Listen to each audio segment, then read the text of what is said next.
I've always had a passion for sales. I've worked door-to-door sales for Vivint for a little while doing security systems. And that's one of the hardest sales jobs that I've ever had, just because you're in the sun, you're dealing with the elements, but you're also dealing with constant rejection.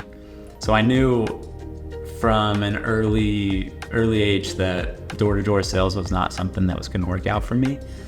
So I actually got into Weber State in their technical sales program.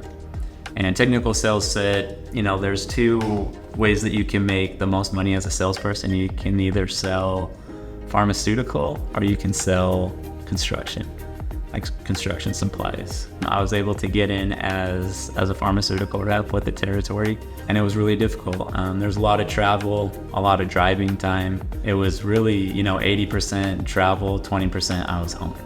So that was tough, having a young family, a young wife, and 2 kids at home.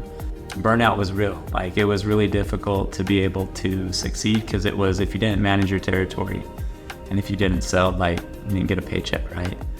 And it just wasn't that type of environment that, when I set out to do sales, it wasn't what I was really looking for. I was like, there's got to be something better out there, something that, I can find a better work-life balance, because before it was pretty much 80% work and 20%, just not doing anything, not really enjoying anything that I was doing. I came across, an ad on LinkedIn for a company called Athletic Event Supply, all about doing events in athletics, which I have a passion for athletics.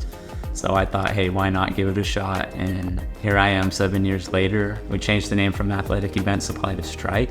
And I was actually the first rep that Strike Visual has ever hired. And I've been here ever since. And it's been a great opportunity for me, because I've been able to find that life and work balance between play and work. And it's been a great balance for me. And Strike has, been able to give me that opportunity to kind of meet those goals that I set out when I was younger, my goals as a salesperson, but also meet my goals, to my family and also in my personal life, which is something that's really important to me. And that's really why I've stuck around here at Strike for so long.